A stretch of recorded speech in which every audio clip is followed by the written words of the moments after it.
So we online, David, or we all good to go? Yep, we're all good to go. Thank you. Yep. Nice. No mai haere mai. Welcome to the extraordinary meeting of council this morning. Apologies, we have one from Lloyd Esler. Do we have any other apologies? Not aware of any. Somebody like to move the apology be accepted? Eric, seconded by Jeremy. All in favour say aye. Aye. Aye. I'm not aware of any declarations of interest this morning. Not aware of any public forums, petitions, or deputations.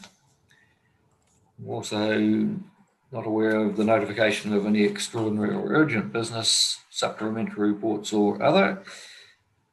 I haven't been made aware of any questions.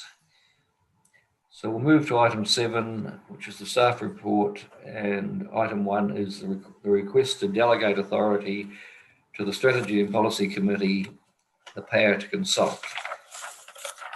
So Wilma, are you leading us into this morning, or is it Rob? Yeah, no, Wilma's going to lead this morning, so we'll hand over to Wilma. Chair, over to you, Wilma. Thank you so much, councillors. Mr. Chair, the request is to enable the Strategy and Policy Committee today to approve us going to consultation on the discrete amendments to the Regional Coastal Plan. The reason being that to delay until the council meeting scheduled for the 27th of April would push our statutory timeframes out too far. So we would like to be able to go to consultation soon. There are quite clear consultation requirements under the Act, and we'd like to begin those at the end of this week, beginning of next week, if we can. Thanks for that, Wilma.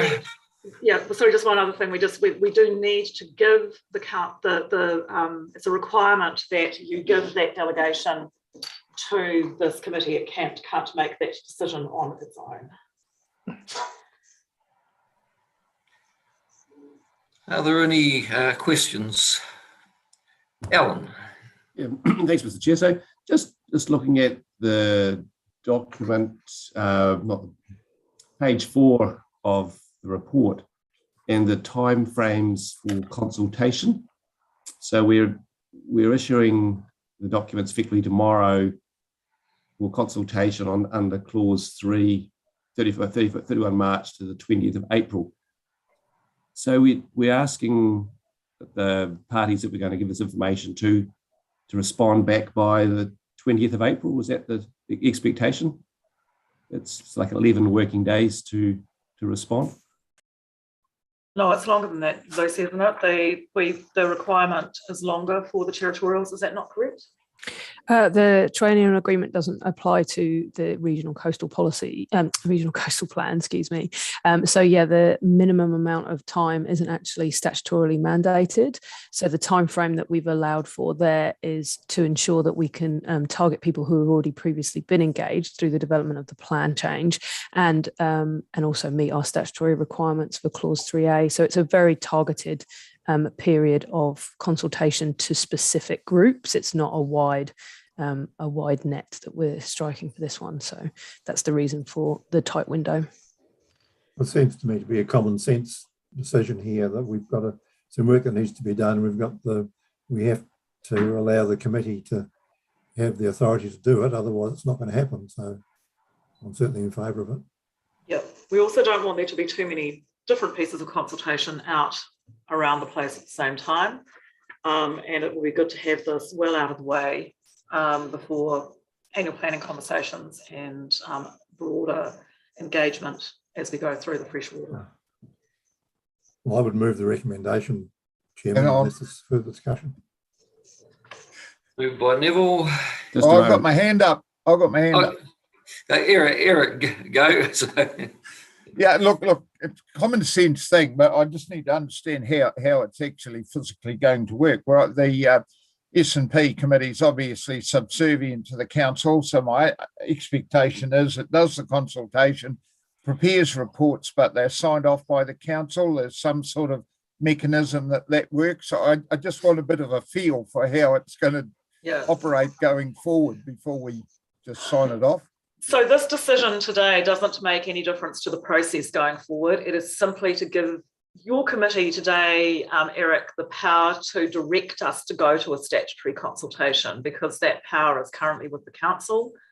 So it would delay going to consultation by a month. That's it. So then nothing else changes. We're not giving the committee powers to do anything more in relation to this process, just to direct us to go to consultation. Thank you. And also, just to add to that, sorry, we're not. It's only in relation to this process. It's not not a change of delegation beyond this particular process. No, it is very specific. It is entirely to this one very specific piece of consultation. And probably just to refresh our memory, and will correct me if I'm wrong, we're basically doing a very small plan change to basically plug a gap, because before we do the full consultation of the plan. So it's a very narrow, but basically it's a patch, I would have thought, on a plan, and everything will come up again. I understand when we do the formal plan, coastal plan. Is that correct? That is correct. And Lloyd's got his hand up, Chair. Oh, sorry, Lloyd. You muted. Yeah. Just clarification, if I may. It looks like there's 2 consultation periods, and the Strategy and Policy Committee is actually going to publicly notify after that period of time. Is that correct?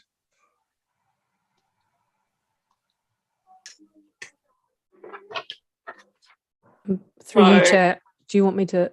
Oh. Yeah, so Lucy, I don't think that is not the intent of this request.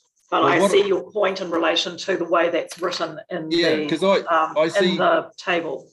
Yeah, because I see that 31st March to 20th of April, and that is for a targeted group. So that is people we work with, even though it's not Pacific down below there. I don't know who all those groups are, but I get the general feeling. So I Oh, no, think I'm sorry, we're asking for you to approve for the whole process. I beg your pardon, we are. So clause 4A as well. Yeah, so then we go into a second consultation, which I presume is after you've made some changes. Yep, no, we've actually asked for both in this. That's right, that's correct. But who is that second consultation with?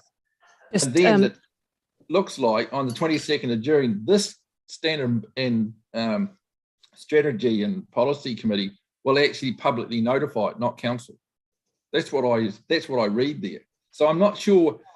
You've got a targeted audience in the first consultation, but I presume the second one's open to public scrutiny if they want to. But your list of names down there is not actually very clear. Am I Lucy, reading that correctly? Through you, Chair, just if I can jump in quick. So the clause 3A consultation mandates the bullet pointed lists there, and that's the really targeted ones that we're intending to go with this week. The clause 4A consultation is for iwi authorities, and we've been working really closely with Tammy on the development of the plan change. So again, it shouldn't be an onerous thing for them to come back on a time frame. But yes, the intention would be that strategy and policy would be where we would take the paper for public notification. Yeah, so Lloyd's asking the question about public notification, and does that mean that public notification should be the public and county? Yeah, so once the document is publicly notified, that would be when formal submissions happen. Yeah. So that's after the 22nd of June. Yeah. Okay, so that notification is not notification of the plan change plan, it's notification of the plan changes. So there must be a sign off later, sometime in August or something like that. No, that will be implemented?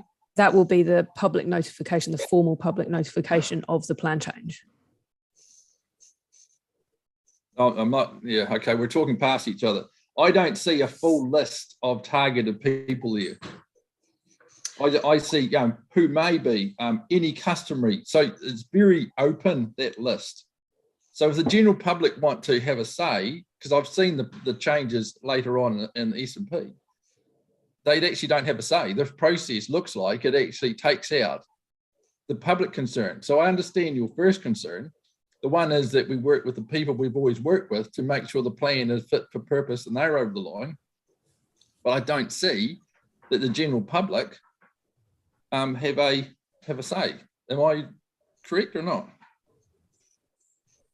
So the general public will have an opportunity to submit on the notified version, but the intention would be that the consultation on the drafts, and we'll go through the clause 3, clause 4 details at the strategy and policy meeting, but the intention is for that to be the extent of the consultation given the narrow nature of the plan change. So Lloyd's asking what happens after the 22nd of June when we're publicly notified and there are submissions. Right. Where does the final version of this, when does the final version of the plan change land? Oh, I see. Sorry. Yeah, we are talking past each other. Apologies. So then after the notification, there'll be public submissions. And then past that point, we'll have hearings as we do with other plan changes. And then the changes would happen as part of that process. Sorry. So excuse me. around about August is what we're thinking. Yes, approximately. Yeah. Yes. Okay, thank you. it's not quite clear from what you have, but I understand it. Thank you. Yeah. Apologies. So if you were a consent holder, are a consent holder already, or have a business in the fjord, are you going to be notified through this initial process, or are you going to have to wait until the? That's the intention. Yes, councillor. We would be notifying all the consent holders through this first phase of consultation. Right. So it's only those who may have a whim of an idea that they'd like to get involved as well that may not see it at this point. But yeah, absolutely. And one of the things that we've been doing, and we may get into it a bit more when we're in strategy and policy, is there's a whole raft of technical work that sits underneath or beside the actual plan change development. And in the process of doing that, we've been out and talking to consent holders and also people who are operating already in the fjords to gain their insights into the issue that we're trying to fix. So they are well aware that this change is coming because we've been already engaging with them through the process of developing that technical piece that supports the plan change details. So yeah, it won't be a surprise to any people who are currently operating in that space. And also the initiators of the plan change were the Field and Marine Guardians. So they're obviously well engaged with the other operators in that area. The purpose today is pretty administrative. The conversation around the discussion of the substantive matter of proposed changes to the plan is what we're asking for you to approve strategy and policy to be able to discuss and provide us with direction to go to consultation. So rather than having that entire conversation here is the question of whether you are happy that strategy and policy committee can direct us on this matter following that conversation. And let's be clear, we're only doing it this way because we'd lose a month almost if we wanted to do it the other way. Yep. So we've had a mover. Is there any further? Anybody else want? Jeremy, you're muted. Lyndall's got her hand up. Oh, sorry, Lyndall. I was just going to second the motion. Thank you. Oh. Thanks, Jeremy. The motion has been moved and seconded. Is there any further discussion? If not, all those in favour say aye and raise your hands. Aye. Against? No. Carried. Thank you, councillors, and see you at strategy and policy. We're done. Done. Thank you. Are we staying connected but not on, if you know what I mean? We're not. I'm not sure if it's the same address or not. Oh, okay. Okay. But We may stay online for a few minutes after we go off live streaming. I was talking to Rob last night about sort of the way forward with bubbles, etc. So we've probably got a few minutes to do that. So where's David? Are we off? Ki totoko tēnā ki mihi atu ki au katoa. Ki mana whanua o nai tahu Stuart and Anne. He rawi I kitia I a koroa. No mai hira mai ki tēnei ropu. No rira tēnā koutou, tēnā ko, tēnā tatou katoa. Which is a welcome to everybody and a special acknowledgement to Anne and Stuart who are joining us in quite a historical and special occasion. We look forward to their contribution. Would either of you like to make a brief comment before we get going? Kia ora, Eric. Ka nui te korero, te awhi tautoko manu whenua ki tēnei arupu, ki tēnei kaupapa, tēnā koutou katoa. Kia ora, Eric. Thank you for that. Do appreciate the welcome in. It's be looking forward to getting in amongst this committee and hopefully we can bring some benefit to it. And so thank you. I appreciate it. That's all very good. We have a reasonably voluminous amount of material for today's meeting. A lot of this is just updating us and sort of setting a platform for things going forward. I'm sure you've all been able to absorb it and we'll work our way through it. And so I look forward to doing that. But we have a few things that we have to do first. So item 2 is apologies. We have Mr. Chairman, one from Councillor Esler. Is there Mr. any Chairman, other apologies? Mr. Chairman, do you want Anne to make a couple of comments to extended it? To Oh, well, Stuart? okay. Yeah, well, I'm happy for Anne to make a comment. Anne, if you'd like to. Oh, kia ora koutou, and thank you, Eric, for that lovely mihi. I won't hold the hui up. We did get sworn in the other week at the larger council meeting. And many of you will be very familiar and have worked with Stuart in the past, and some of you I've worked with more closely than others. So I'm just really looking forward to getting to know you all and hopefully in real person shortly, which Lyndall, surely you've got the capability, as we said, with that background to make that happen. Yeah, just looking forward to getting stuck into the mahi. Kia ora. Wonderful. Thank you both. And yeah, that's cool. Right, let's go to apologies.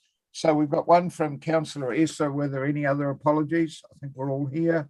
Someone like to move that the apology be accepted? Lloyd moved and seconded. Bonnie, thank you for that. So I'll put that resolution that the apology be accepted. Hands up for aye. Aye. And against no. That is agreed. Declarations of interest. I haven't been informed of any. Does anybody have something they wish to declare? If not, we'll go to item 4, public forum petitions, deputations. Again, I haven't been advised of any. We'll keep going. So we'll go to the confirmation of the minutes, which are in your papers. Would someone like to move that they be adopted as an accurate record of that meeting? Thank you, David. Seconded. Yeah, Lyndall, thank you. So their accuracy is open now for any amendment, erratum or omission. Has anybody got anything they wish to improve on in the minutes as circulated? Yes, Wilma? I just want to say these minutes were actually adopted at the last council meeting. Is that correct? Oh, Jan, they weren't? No, I thought they were.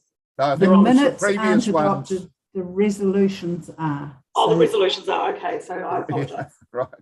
Thank you. There's no further comment. I'll put the motion. Those in favour would say aye. Aye. And opposed, no. Right, so the minutes have been adopted. We come to notification of extraordinary urgent business. Do we have anything there? That we have some listed on the agenda. We will be going into privately excluded later, but there's nothing there. Cool. Right, questions? No. Reports. Item 8, Chairman and Councillors' reports. Does anybody have a report they wish to do? Yes, so I'm recognising Nicol first, then Peter. Thank you, Mr. Chairman. Over the last week, I've been around quite an area of Southland, and I'm actually gobsmacked as to how much worse the drought is. The areas that didn't look too bad a fortnight ago have got considerably worse, and I guess the questions going through my mind are: do we have a contingency plan for potential industries having to close because of lack of water. We've got a community up there with COVID and everything else, which are under considerable stress. The other thing I've been thinking about is a little bit like the intensive winter grazing group we've had together.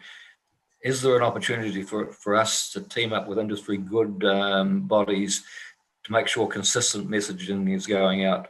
There's an incredible amount of stress out there because nobody knows when the rain is going to come, and you've got people who have never struck anything like this before. And in my whole farming history, I've seen parts of the province probably drier, but not for this length of time and not at the end of March. Yeah, it is of concern, and certainly our Te property is in that homestead water reticulation, and that's broken down. The moor's gone dry, so that's some people on household water and stock water are, it's a hand-to-mouth existence up there. And as you say, the pressures of a less than capacity operation at the freezing works and processing. And there's a few rumours starting to circulate about the availability of water to some of the milk treatment plants. It's actually very concerning. Peter? Thanks, Mr. Chairman. Just a quick comment on your discussion is, yes, stress levels are extremely high at the moment, and people are very sensitive about what's going on. And I noticed too, there's a round of what you could call drought shouts put on and run through the catchment groups of Southland, together with a lot of local businesses, stuff like that. So that's really good to see. They're happening right now. And the Rural Support Trust is doing a great job with their coffee breaks going around the province. So yeah, I just want to say on the 24th of February, we had a seed collection day run through the Dipton catchment group up here at Gavinwood Farm. A lot of interest in natives now, and especially how to grow them. And then about on the 8th of March at Malcolm and Sue Day's place in Dipton, there was another field day by the Dipton catchment group on regenerating natives. So understanding your seed bank in the ground and seeing those natives come up through gorse and broom. Absolutely remarkable story up there at the days, and it was a very valuable day for one and all. So thank you. Any other reports? I think Wilma was indicating before, Eric. Okay, Wilma, thank you. I was simply going to ask if during this, report back, did you want some update from the Chief Executive on the matter relating to water situation? I think there's a couple of issues here. One is, as councillors, we need to have ongoing updates. I know, and whose responsibility that is, I don't know. I know in my own situation, on previous occasions when the homestead supply got stressed, we had notice. This time we had zero notice. We just had no water. And it's pretty hard to sort of pre-plan when that happens. So there's probably some dialogue needs to take place between suppliers and getting an appreciation for where things are under pressure. The second thing I would sort of comment on would be that we have a wide constituency who are very dependent on water supply, and we need to be concerned about them and keeping the information and communication going to them. Can I come and? Yep, certainly, Chair. Rob. Yeah, so look, we've got a team working on, how we respond at the moment. I'm expecting a briefing from Paul Hulse shortly. That'll give us a start. I think their focus at the moment has been on the Areti, the mid catchment of the Areti, but I've asked them to have a look more broad on that, especially after hearing your comments, Councillor Roy, around your place. Can you hear me okay? I can see you. Yep, sure. So I'm keen to have a broader look at that. Part of that's going to be some things we'll be doing, but also some external stuff as well, talking to the Rural Support Trust and to industry groups and to Thriving Southland. So And I'll brief you in more detail on that, if not today, then certainly in my update the next couple of days. And I'll keep the chair up to speed as well. So we're aware, we're obviously aware. This is certainly drier than I've ever seen it, and it's around how do we actually help support the community through this space while we meet our responsibilities as a regulator, noting we've got to, we want to keep as much water as possible in the waterways, and navigate our way through that. I know how important water is to Southland. So I'll update you, Fred. I'm not giving you much specific detail, just to say we're working on it right now. Thank you. Any other comments or reports? Right. Okay, let's go to item 1 under 9 on the agenda, and that's in the hands of Rachel, I believe. So I've got climate change work program update. Thank you, Chair. So this first item is going to be led by Janelle, who has put together a short presentation that she'll take the councillors and Tomorrow representatives through. So we'll do that presentation and then open it up for discussion. Cool, thank you. Thank you, Rachel. So I'm just going to run you through a brief presentation just to give you an update on the climate change work program. Just look at my screen. So obviously a very changing and dynamic space, not just locally, but also globally. So we've had the recent Intergovernmental Panel on Climate Change report released on impacts, adaptation and vulnerability. It includes country-specific chapters, so a lot of information that we are probably already aware of, especially given the discussion so far this morning. New Zealand expecting further warming and sea level rise, and also the likelihood of exacerbating existing vulnerabilities, and that we need to do more with regards to not just mitigation, but also adaptation. We shortly will have the first emissions reduction plan released. So we workshopped that quite extensively towards the end of last year. It's due to be released on the 31st of May in line with budget. We, to date, still do not know what will be in that plan, although we've got a pretty fair idea based on the discussion paper that we went through at the end of last year. We're also working really closely with Great South, particularly on their climate change and environment work stream. So they are putting together the Beyond 2025 Southland strategy, which is a refresh or a redo of the SWORD strategy. And we've also been working on putting together our own Environment Southland climate change portfolio. So part of the component of this is that we have a commitment in our long-term plan to deliver a regional climate change strategy, which we are working with other councils, organisations and iwi in the region to start putting that together. We're also looking at refreshing the internal action plan. So Environment Southland has a climate change internal action plan that was put together a few years ago. It's in urgent need of a refresh, and so starting making sure that we're putting our own house in order, essentially in conjunction with developing that regional climate change strategy. And continuing with the process of this joined up approach that we're all really keen to work on to deliver not just what we'll need to under the emissions reduction plan once it's released in May, but other strategic initiatives that we have talked about quite extensively over the last few months.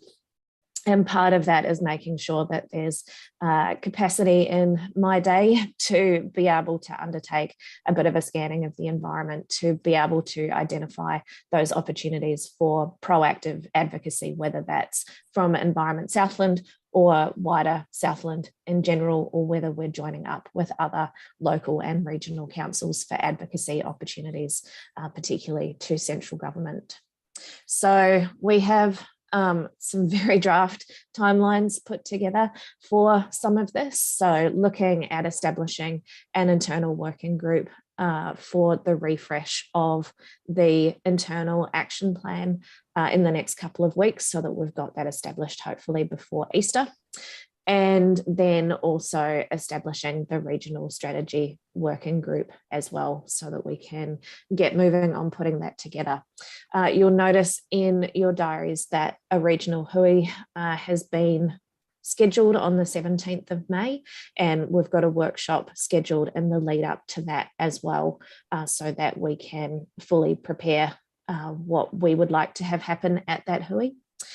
And this is taking all of the discussions from last year and making sure that we are establishing at that hui tangible deliverables that we can action and have accountability to be able to progress not just the regional strategy, but local and regional climate action and delivery of those ideas. I'm hoping that the internal action plan will be refreshed relatively quickly. We're not starting from a blank page, which always makes things a lot easier. And I'd like to have that in place as soon as possible, so that we're really reflecting to the community that we're making sure that us as a council also have our own house in order. I'd like to deliver the regional strategy by the end of the year. That timeframe is probably the most aspirational in this table, but we'll see how we go for that one. We've also got some consultation at the moment on proposed changes to the emissions trading scheme. So we have discussed quite extensively regarding issues to do with carbon forestry and exotic planting. And a couple of weeks, maybe three or so weeks ago, Ministry for Primary Industries released a discussion paper with proposals to the emissions trading scheme to try and address some of the concerns that not just our council, but councils around the country have had with regards to the potential for blanket carbon forestry occurring. So I believe that Dean from the policy and planning team is in the session as well. He's a bit of a expert on the emissions trading scheme, so he's here to help answer any questions that you might have about the proposed changes. So basically from the 1st of January next year, there had been previous changes to the ETS to allow exotic forestry into the emissions trading scheme to be able to get carbon credits for that. In conjunction with this, we saw the emissions reduction plan discussion paper with a clear focus of attempting to plant our way out of climate change. And so the concern is that with the high and ever increasing carbon price, the focus on planting our way out of climate change, and also the, I guess, incentive to plant exotic forestry would mean that would have substantial, or the potential for substantial, land use change. So there's a bit of a balancing act that's required, where we want to create diversity and opportunities so that people can make their own decisions about what they do on their land. We want strong climate change outcomes, but just want to make sure that we're not creating a perverse outcome in the process. So with regards to exotic forestry in the ETS, Ministry for Primary Industries has given 3 options as to what the changes might look like. One is no change, and that we continue down the same path and kind of leave it to the market and see what happens. The second option is to have a blanket prevention of exotic forestry in the ETS, which means that if you are out there planting pine, then your stands of trees will not get you any carbon credits. And option 3 is a blanket ban on exotic forestry in the ETS, but with exceptions. So whether that is exceptions for land types or whether it's a percentage exception, those kind of details haven't been ironed out as yet, but it puts some restrictions on blanket carbon forestry, but also allows a little bit of it in managed situations as well. So we obviously come from the position that we are pro trees. We want trees to be planted. We want it done with the approach of right tree, right place, and that I guess a blanket ban on exotic forestry would continue to lead to perverse outcomes. So whether we maintain the status quo or do a blanket ban, both of them have the potential to create some pretty intense perverse outcomes, and also impacting on individuals' ability to make their own decisions on their land, which is something that we have discussed quite a bit as council. I always come from the position that starting with exemptions can be really tricky, but if we can work with government and potential advocacy opportunity there, that, you know, if we're appropriately identifying the problems and the outcome, then we could use exemptions to facilitate that right tree, right place approach that we are looking for. So there's a couple of other considerations that they are also looking at. So a key thing is that the incentivisation of Indigenous forestry through the emissions trading scheme, and a bit of a change to accounting methods, which if you have questions about that, I will probably refer to my colleague Dean to answer that one. There's also proposed changes to the Overseas Investment Act, so that will operate in conjunction to address the concerns that there might be buy-up of land by overseas investors, and that they could potentially plant and walk away, which will result in some difficult environmental outcomes. And so the proposed changes to the Overseas Investment Act will tighten the requirements for overseas buyers purchasing land as well. So the submission to this paper is due on the 22nd of April. We don't have another council meeting until the 27th of April. So just prior to our workshop on regional joined up strategies, we will have an extraordinary council meeting on the 14th of April to consider the submission and finalise it to get it lodged on time. So that is me. I will open it up if there are any questions or comments. Yeah, thank you, Janelle. Rob, you've got your hand up. Have you not taken that down from the previous intervention, or are you looking to come in again?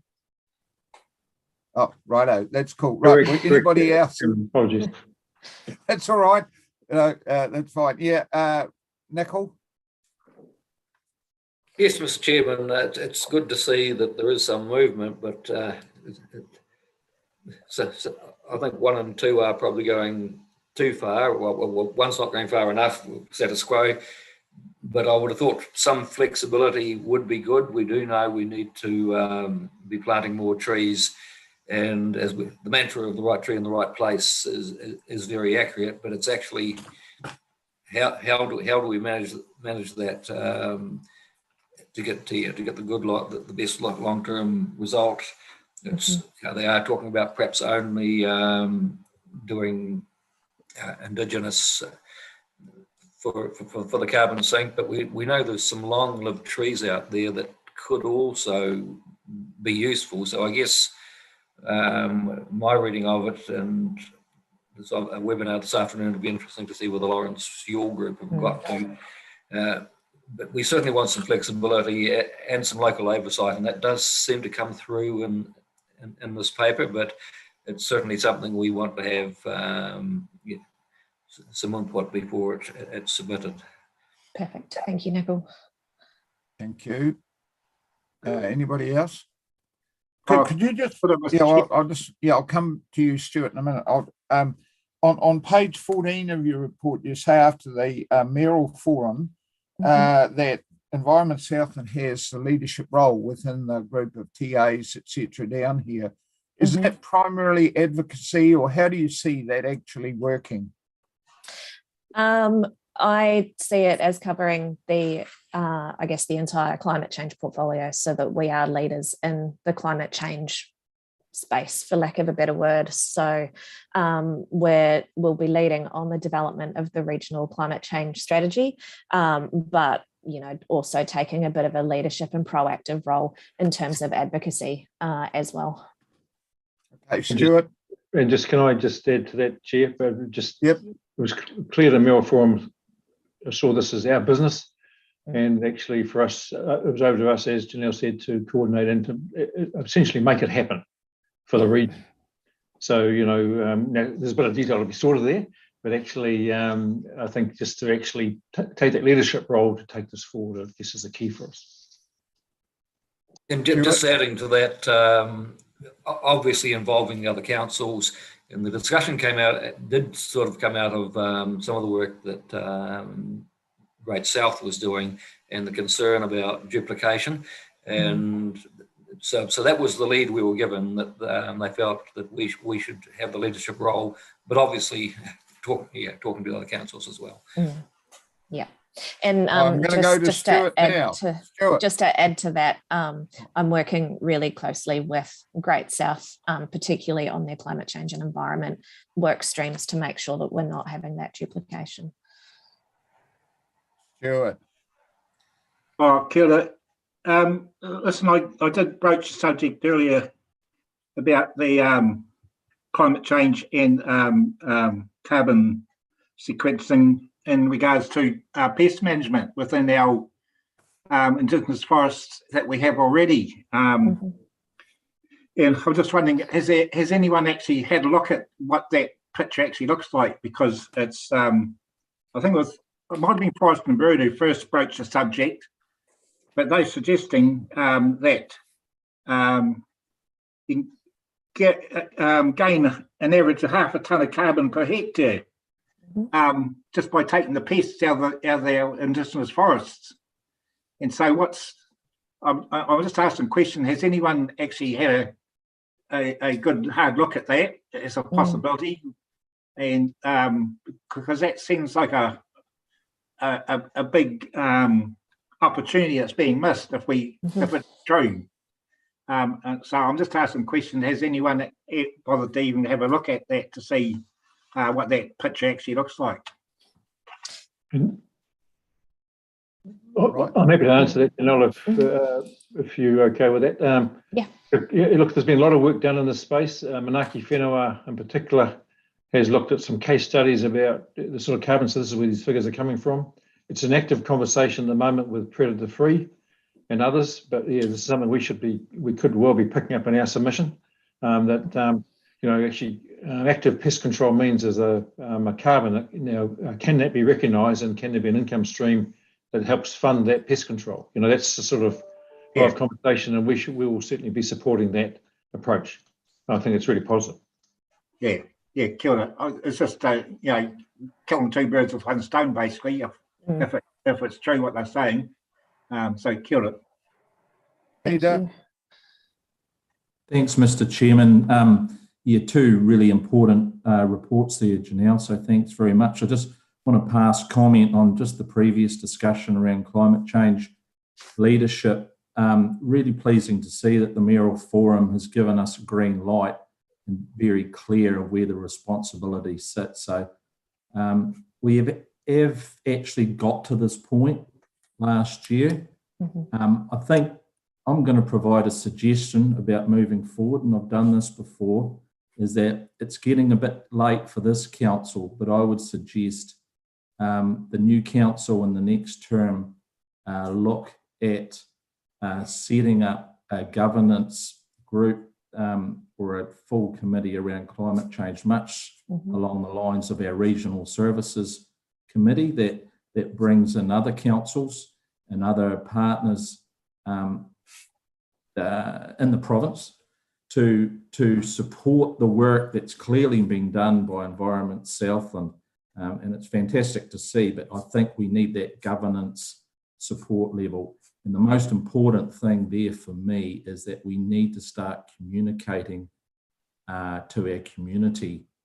We can't just start to say well into the future that these are just one-off weather events, these severe events. We need to really talk to people about the science. So really commend you on that, and we need to find a way forward. And just regarding the carbon forestry scene, you said Dean as there was some expert answers to some questions.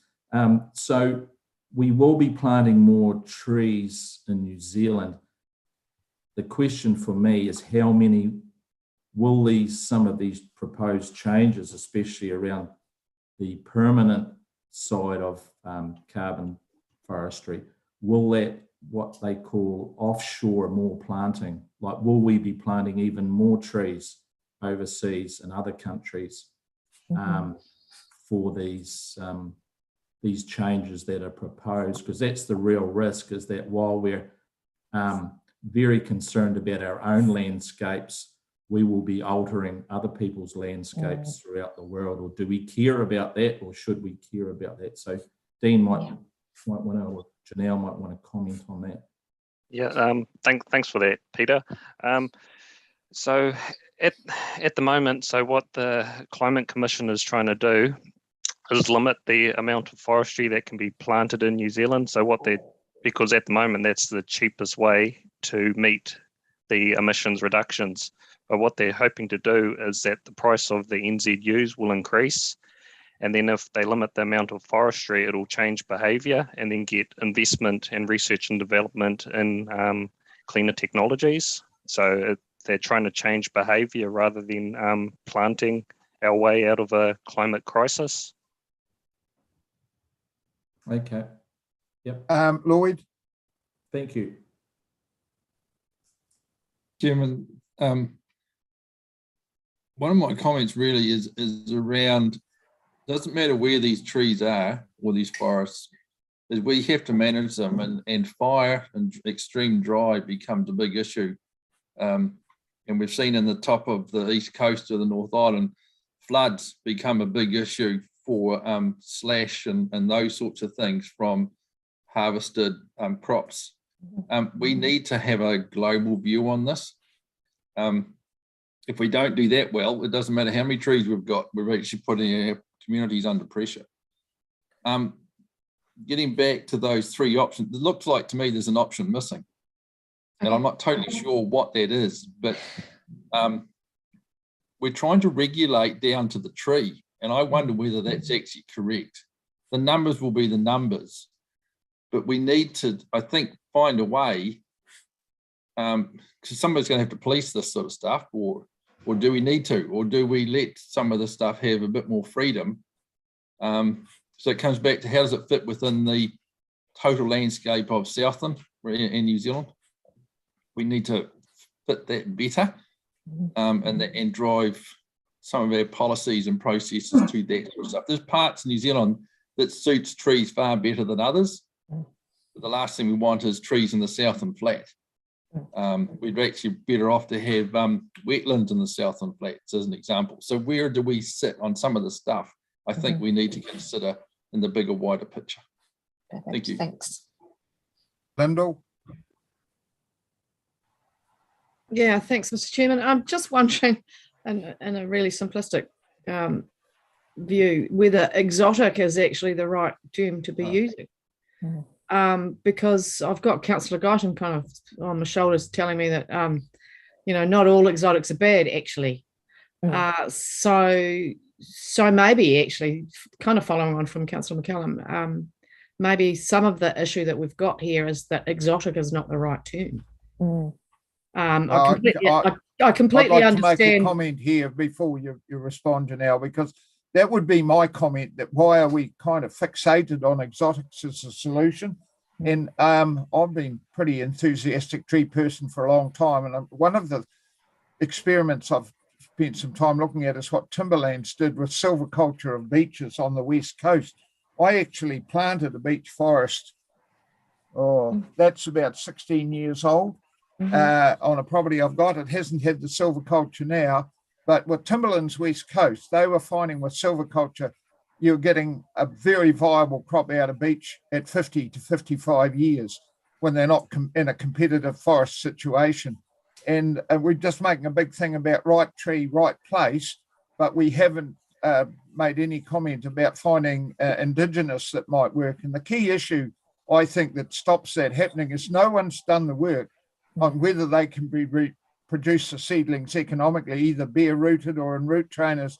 You've got to buy them in PB8s or something like that at $7 or $8 a tree and that's never going to happen. So I'd like to see some discussion about initiative on Indigenous. Thank you. Can we put that in the submission? Yes. We sure can. Cool. Any other comments? All right. Would someone like to move that the report be noted if there's no further points to discuss at this stage? We have a resolution on page 13. Eric, I think the chair's got his hand up. Sorry? Oh, is Nicole? Right, sorry. It's Nicole, go. I know it's hard to see on the screen there, Eric. Sorry. I think that there's been a lot of good comments there, and certainly we want some natives where we can have them. But you're right that with careful silviculture, we can grow commercial crops going forward as well. So there's this document does need a bit more consideration so that we actually get the right outcome at the end of it. We do want some sort of influence at a regional level to make sure that we don't get whole farms. And that's where this discussion came from, was whole farms being planted with no intention of ever harvesting them. So I think that there's a whole mix in there that we want to be picked up by government. Otherwise, if we get a knee-jerk reaction, we may not solve the problems. So, yeah. Cool. Yeah, one of the things I think we should be doing is planting kauri down here with climate change, because the kauri are getting ravaged by diseases in the North Island with kauri dieback. The logical thing is to start planting them where the climate's changing. And if you look at the lignite that they're mining out at Waimumi, there's a lot of kauri residue in that lignite there. So they did grow here once. Okay. Any other comments before we pass the resolution to note the report? If not, would someone like to move the recommendation? Thank you, Lloyd. Seconded, Lyndall. Thank you. Those in favour would up their hands. Against, no. That's agreed. Right, let's move to item 2. Science update. Is Phil going to take us through this, or are we going to Karen? Yes, I think so. I think it's Phil and Chris together, actually. Cool. Good morning. Go. Right, I'll just set the screen up.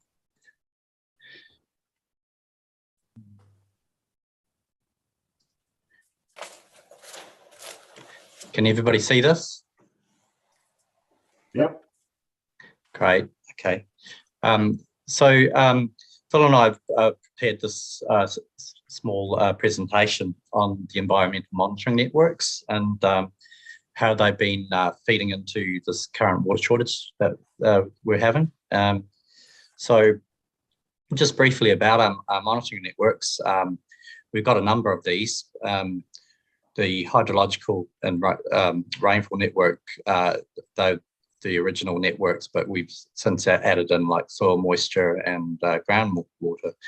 And these networks, they're designed to be complementary. So wherever we can, we share equipment such as loggers and locations. It makes it a little bit cheaper to do the rounds, inspections, vehicle costs. So whenever new sites go in, we communicate within BidFishing and try to coordinate these sites. So the hydrological networks, the network that I oversee, and it's made up of a number of flood warning sites and hydrological flow sites and rain gauges. So there are 68 sites in total, 26 which are shared with flood warning, 17 that are uniquely hydrological sites, mainly for flow monitoring purposes, and there's 23 shared sites. So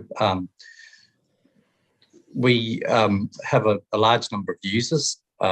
Internally, we used a lot of information for setting trigger levels for consents. And once those consents are set up, compliance use our data to monitor that. We've also have like hazard management, and a lot of our information feeds into science strategy, limit setting, water resource investigations. And we've also got a bit of equipment around the coast for monitoring sea level as well. Externally, we provide quite a lot of data to recreational users and the media and territorial authorities. We share some data with NIWA. Also, we feed into the national data set for LAWA, and consultants use quite a bit of our information too. And we've also got systems where people can like have direct real-time access to our data. So this brings us into current water shortage situation and what we're doing with this data. So as you're probably aware, we've had an unprecedented summer, particularly around the coast. So since our rain gauge networks began in 1970, we've had the driest summer around the coast, with only 60% of normal rainfall recorded. And to make things worse, this year is the driest to date. As you can see here, these are figures from this morning. The coastal areas considered, so they still continue to be very, very low. We've only had about 50% of the normal rainfall around the coast. And the region in general has been very, very dry. So many aquifers are very low. A few haven't reached their lowest level since we began monitoring them. And our coastal rivers are particularly affected, particularly the Mokareta here. As you can see, it's going off the bottom of this graph.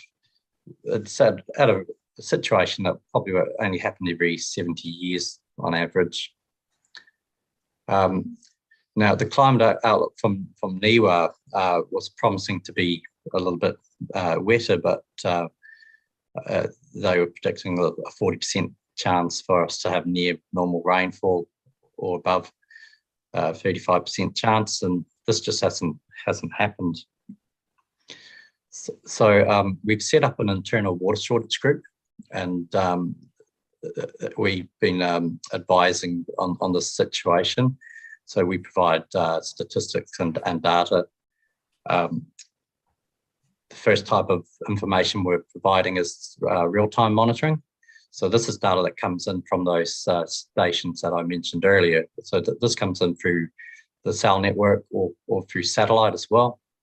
And this information feeds into alarming software that sends alarms to like users when they've reached critical cutoffs. Stakeholders can also access our data through the council website, and we've also got a phone system as well. The other type of data that we're delivering is targeted monitoring. So we collect spot readings, and you can see here on the left, this is the Ariti River at Wallacestown, and each one of these little dots here is called gauging, and the monitoring and evaluation team, they have to go out and physically measure the water at each site. And you'll see here there's error bars, and some of them plot off to the left, some off to the right. So our job is to make sure that this line indicates the flow for a given level. So as you can imagine, with the current situation on the Ariti River, the ICC want us to be providing them with pretty good figures. So tomorrow we'll be getting another measurement, probably around about here. But I can't stress how good a job the monitoring and evaluation team have been doing. These spot measurements, they take up quite a bit of time, and a lot of team have been out due to COVID. So been lots of last minute changes to their daily schedules. So yeah, they've had a bit of a loss of fieldwork capability, but yeah, they've been doing a really, really good job. And in addition to these modern records that we're collecting, real-time data, we've got invaluable long-term records, and these help us to put current events into context. So you can see here, this is our 2022 event. At the moment, the Mataura River at Gore is down to about 12 QMEX. So this 2001 event was actually quite a bit lower. These long-term records, they also allow us to calculate things called recession constants. And like for a given drought event, you have a formula, and you can project out into the future with some reliability. So we've been using some of those past events to derive these mathematical formula. And of course, the long-term records are used for site statistics. So we can see here, this is the flow in the Mataura River at Gore. Each one of these letters here represents the lowest flow in a given year. So if we look here, that's this mark here, like 10 QMEX. The chances of it getting below that are just under 20%. At the moment, we're sitting on about 12 QMEX there. So this sort of event, it gets on average every 4 years it will reach these levels, but not at this time of year. Usually these low levels are achieved from December through to February. So this event, it's a very, very unusual one. So the importance of this historical data for putting events into context has made us think about future needs. And one of these needs is monitoring of climate. So we have 16 air temperature sensors that are being added to our project, and we're going to be putting in 4 full climate stations. So this will give us a bit more insight into conditions leading up to the droughts. And we've got a long-term objective to review our network and ensure it meets the future needs of the region. So to summarise, the current water shortage situation, it highlights the importance and necessity of Environment Southland's monitoring networks. Historical data is invaluable for forecasting and assessing risk over the long term. Continue to gain value as our resources face increasing pressures with climate change and land use change. And continuity of long-term monitoring sites should continue to be a high priority for Environment Southland, and supplemental sites and measurements should be considered for the long term. Any questions? Yeah, thank you, Chris. Has anybody got any comments or questions of Chris? Thank you for the update there. Interesting but scary. I can't see the whole screen. Oh yeah, Councillor Beard. Yeah, thanks, Mr. Chair. So yeah, thanks for that update. Quite often in Southland situation, we have a dry period, and then it's going to rain, and it turns into one of those spikes that we saw in your graph, a flood. So do you have any understanding or the probability that when the rains finally come, that how often is it going to be like another risk factor as in a flood factor, rather than just maybe it'll rain? I mean, I understand from my own perspective living here that the longer this dry period runs towards the autumn, towards winter, then I think the big rain event is less likely. But I guess I'll take your own thoughts on, do we predict there could be a rain event to be also worried about? Unfortunately, we can't predict those rain events. I mean, that's more of a job for the Met Service, but having said that, their predictions over the last few weeks, we've had some high totals predicted that have just fizzled away completely. So unfortunately, no, we can't really provide any probabilities on us getting those large rainfalls. I've got Jeremy, then Lloyd. Yeah, I was just going to just comment on a personally, like we're obviously just above eastern north or eastern south, and we were actually drier last year than we are this year. We were in a drought with the South Otago side of things last year. And it's quite interesting just seeing that there's been a change, like obviously weather patterns have changed this year. Because last year, the rest of Southland were ticking away pretty good, unfortunately, where we were. We were exceptionally dry. But it's interesting, you go through those scenarios and you change your system, you put more crops and you say, I'm not going to get caught like that again. And you change, you adapt to the information that you received and experience you had. So it's that indicating what I was going to indicate. Obviously, weather doesn't stop at boundaries. So I was just saying, do you look at the South Otago or our border, what's happening in Otago as well when you're looking at numbers, just to see it's obviously just not Southland. It's sort of just a question, just sharing information, looking at the information.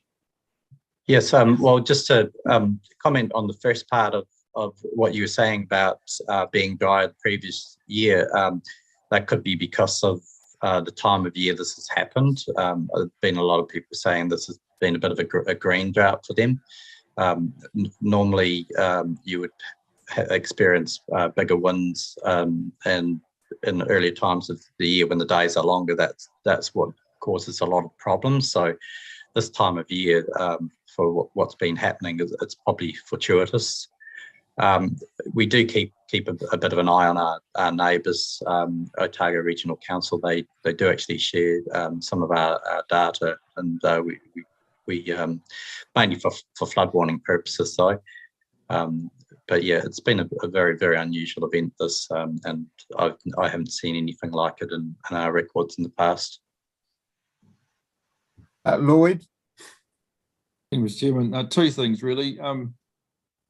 As an observation, it seems to me we're quite slow to communicate that we've got a water shortage problem.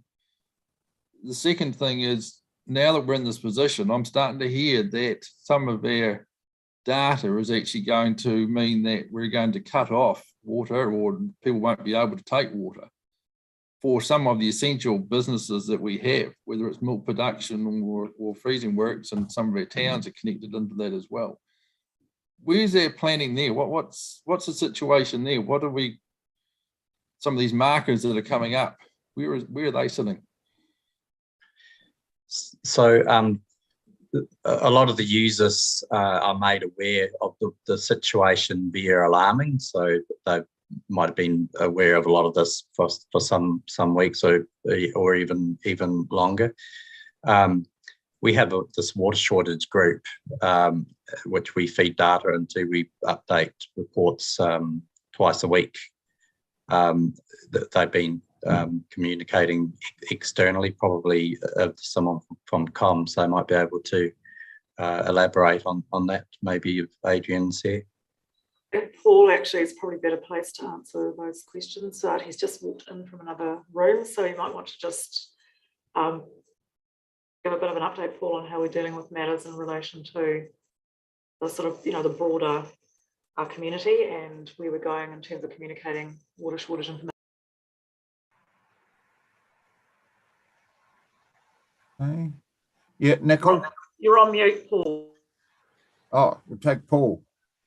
Yeah, so just by way of a quick update, as Rob's alluded to, we are working on what our internal response to this is.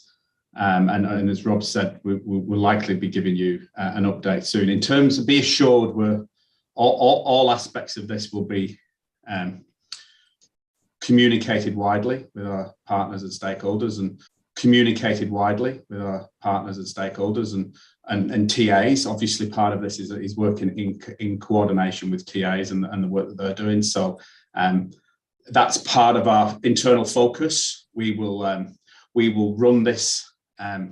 Whatever we do decide, we'll run it operationally, and we'll make sure that we've got key people dealing with certain aspects. So communication is key. Communication with our stakeholders and partners is key, and that includes things like industry and TAs as well. So be assured that's part of the thinking. Mr. Tim, can I just carry on there? Would that be? Yeah, well, you've still got your hand up, so we'll accept that. I see this as a real test for this health of the water, the Te Mana to Wai type thinking. And where do we sit with that? Because right now, thirsty stock, cities need water, water needs volume for temperature control, etc., etc. We're getting to an interesting area of debate, and I'd actually like to flesh that out, maybe not today, but at some stage in the future. This could be quite a big subject in itself. Thanks, Mr. Chairman. We'll note that. Nicol was next, then I'll go Peter after Nicol. Thanks, Mr. Chairman. And I guess this does, when we reflect on the NEWA report we got several years ago, which talked about drier summers and autumns, wetter winters and spring in quite a part of Southland. And probably we've got a exceptional situation at the moment, which obviously we'll manage through. But there are long-term aspects to this, whether we need to be looking at water storage. There's a whole lot of spokes that come out of this. We've got very, very warm sea temperatures at the moment, consistently well above average day temperatures to what we've had in the past. And we know we're going to get more of this, but this one is quite an extreme one. But I think it does open up having that longer term view of where we're going and what long-term planning we have to have. Okay, Peter. Yeah, thanks, Mr. Chairman. Yeah, extremities are usually a result of the change in the climate. That's what the NEWA experts have told us for a very long time. But that aside, Paul, this information, can it be distilled in such a way or decomplicated in such a way that we can give it to the community so people can understand where we are at any given time? Because some of the stuff's reasonably complex to look, but just so we can have a rough overview of where we are. There's a couple of those tables are quite good to view. Yeah, it's certainly something that we could consider and something, a conversation that we can have with comms. Right. Now, any other Thanks, Chris. comments? If not, the old fellas will tell you, Southland will test you, but it'll never let you down climate-wise. I'm one of those old fellas. We're getting close to being seriously tested right now. That's all I can say. So would someone like to move the recommendation that the report be noted on page 54? Happy to do that, Mr. Chairman. David and Nicol, were you moving or wanting to comment, David? I was just going to make a comment, Mr. Chairman. It's been an unusual year. Normally we dry out before anybody else, and we've probably had a reasonable year. Yeah. Obviously we're dry now, but no, we've picked up rain. So when you look around, we're probably up in this area here, including Lumsden, probably better off than most. But no, it has been an unusual year. But in doing that, I'll also move the recommendation. Mr. Thank you. Moved and seconded was someone? It was me, I think. Yeah, Nicol, that's right. So those in favour put up their hand. Those against was no, and that's agreed. We move to item 3, Principal Advisor Maori update. And Mike, are you in charge of this? Yep, good man. Take us through it. All right. Mihi atu ki a koutou ngā rangatira, ngā horangi I tēnei ata. E te mana whainua, ka nui te mihi atu, e rere atu, ki a kōrua Stuart and Anne, I tēnei hui, tuatahi o tēnei, o te community nei. Nō reira, tēnā koutou, tēnā tātou katoa. Kia ora, Mike. Kia ora. Morning, everyone. A bit of an update. I'll probably just start from the get-go. There'll be those that are actually aware of what I do as far as the principal advisor Māori or the intent of it, and others that may not be as aware. So I'll just briefly go over what I've actually, where it's come from and where it's going to at the moment. So. It was created last year, or the position was created last year, and basically what it provides for is advice, guidance, and support. Now, the idea is it's actually across the entire organisation, not not limited to one part of the organisation. So it's actually about, people talk about weaving Te Ao Māori perspective into the organisation, because we look at things like the legislative requirements and so on, the RMA, LGA, they all have these references to mana whenua and Māori in particular. Now, the role itself is one that's probably, like in the last one, we were able to see some figures, some what's actually happening and so on, but because it's actually so new, and because the position is really about people's hearts and minds, because what we look at is, and we talk about partnership with iwi, and the thing is, how do we make that partnership a real thing rather than just a tick box exercise? Because we're always in danger of doing that unless we actually have our hearts and minds in it. And it's about understanding that perspective and being able to put ourselves, at least to be able to look through that lens of that from both sides of the partnership, basically. So what I do probably a lot of the time is I'm fighting forest fires because there are different things that crop up in lots of different parts of the organisation, and so I attend to them. The thing is, it's while it seems in isolation, those things are pretty small, but in reality, it actually adds to it, and so it's a cumulative effect, because we can have all the nice words and so on that we want in our intent and so on, but it actually comes down to the actions that we put forward, what we do makes the difference. So having put in place likes of te reo sessions, starting from there, very basic, but it gives an idea. Included in there is tikanga. We have things like some Treaty o Waitangi. Now, going through Treaty o Waitangi and actually having it, not just Treaty o Waitangi, but actually having a second stage, and that's actually coming up soon for some.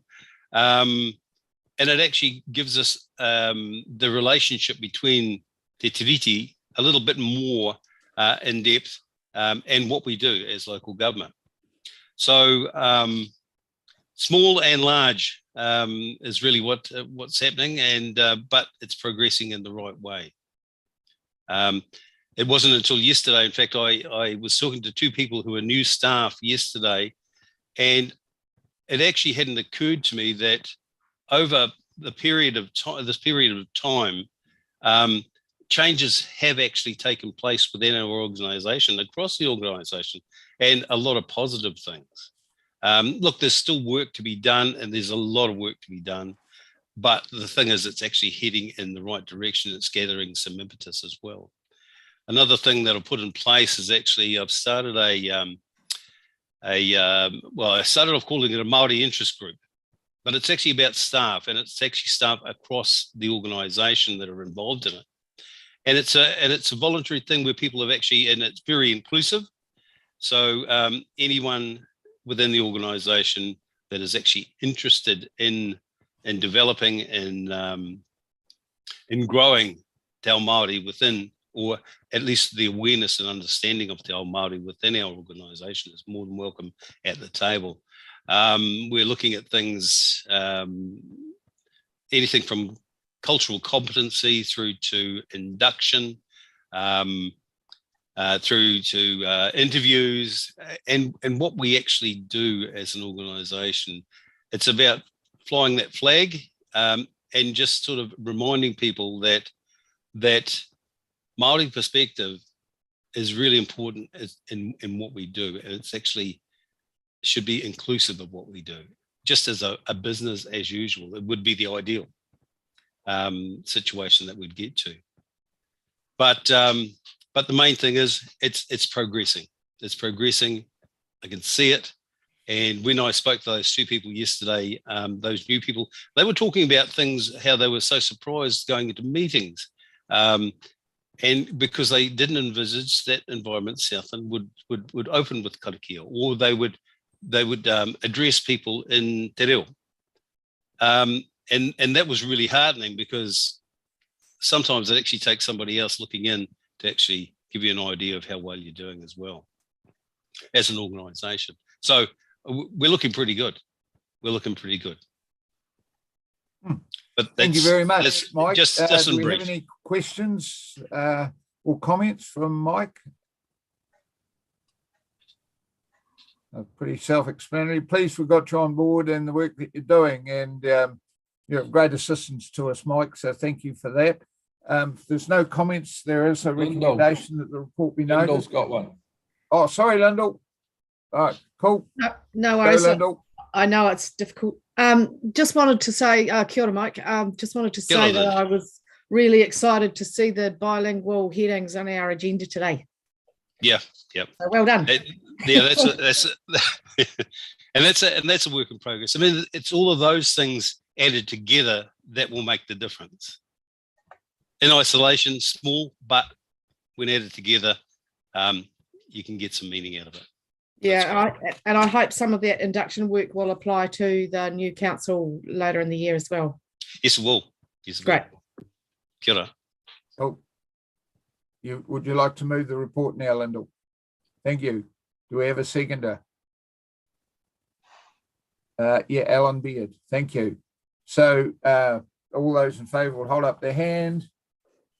Against no, that's agreed. We move to Te Mana o Te Wai report. Waterland now. Yeah, sorry. Waterland program Te Mana o Te Tangata Te Wai o Te Whenua. Okay, is Bonnie, are you taking us through this? I'll take us through this one, Mr. Chair. Bonnie's a little bit under the weather. So, councillors, this is a report that we brought to Strategy and Policy now at every meeting. It's just simply an update of where we're at, so that we have a public record of where matters are in relation to this program of work. I think you've, workshopped quite a bit of this and had joint meetings with the Taumarama board. I would just like to sort of point to a couple of things that might just be information that you would want to focus on, which is the program around the regional forums workshops and when the next one is to be held on the 12th and 13th of April. And just to reflect on the fact that this is all working together to feed into the RPS visions work that you discussed last week. I'm happy to take any questions, but it's a paper for your noting.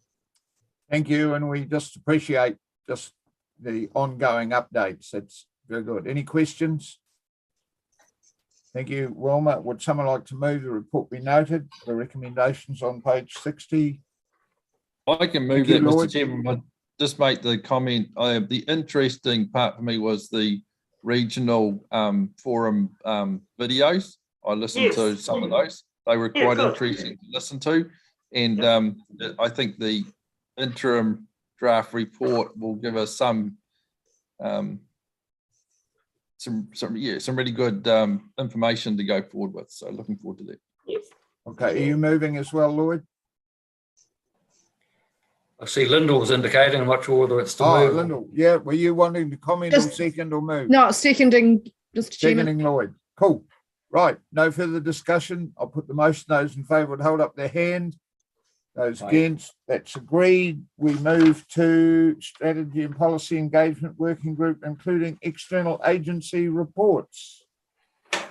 Wilma or Rachel? Who's in charge? Rachel, I think. Rachel, go. Go, Rachel. So this is a regular update which provides a brief snapshot of all the programs happening within our group, plus matters of both regional and national interest. So a number of us have pulled this together and really happy to take any questions or comments. There's quite a bit of information in there, and I know there's a number of links to other documents, so you may have some questions around those other documents. Any questions? Any comments? Again, it's a good source of information. Thank you. Nicole has a question. Yeah, Nicole. Probably more a comment. When you look through the page 70 and 71, there's an awful lot going on, and it's just a matter of us keeping up and keeping these things going. But it's well done, staff. COVID's got us a wee bit behind in some areas, but there's a lot of action happening, as you can see. Thank you, Lloyd. Yeah, following on from that, there's a lot happening.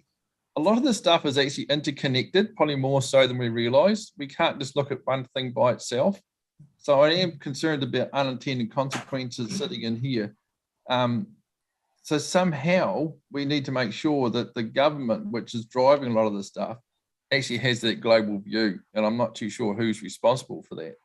But we need to keep reminding these things along the way. The timelines are interesting, but it's a huge, huge work program. We're going into an election next year.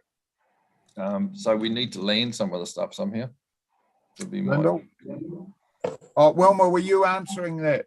I was just going to make an observation to Lloyd about that. Yes, I agree. There's a lot of work going on, and because these are interconnected. I mean, this is one of the reasons why, you know, when there was a reorganisation of the groups, that planning came together with strategy and a new strategy function was created so that we can actually work well together as a group to have oversight of how these work well together.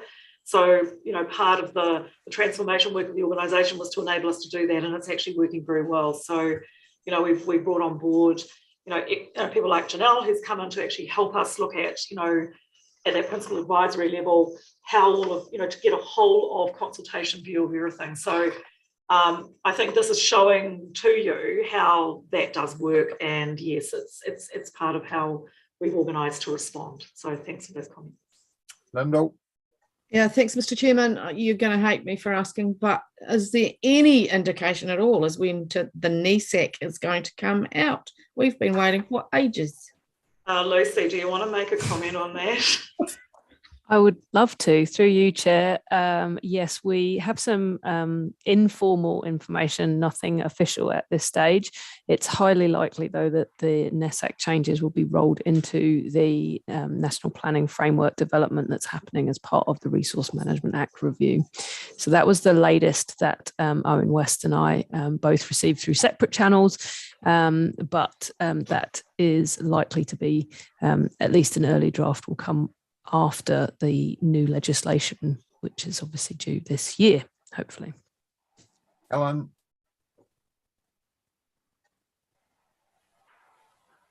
Thanks, Mr. Chair. So I just maybe make a couple of comments on the transport management, because we sort of said that in the report, largely we did our thing with the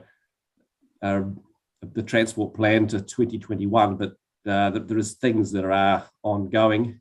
And on Monday of this week, we had was going to be an in-person event, but it went into a Teams program instead, the South Island Freight Summit, and the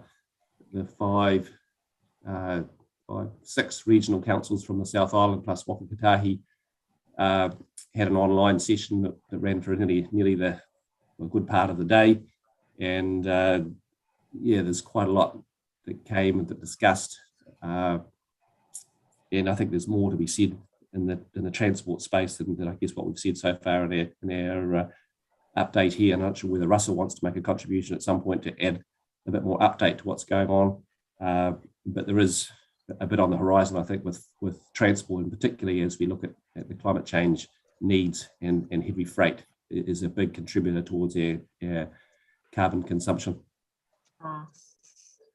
Lucy, do you have some commentary on that? Because we've just been discussing next Friday's meeting.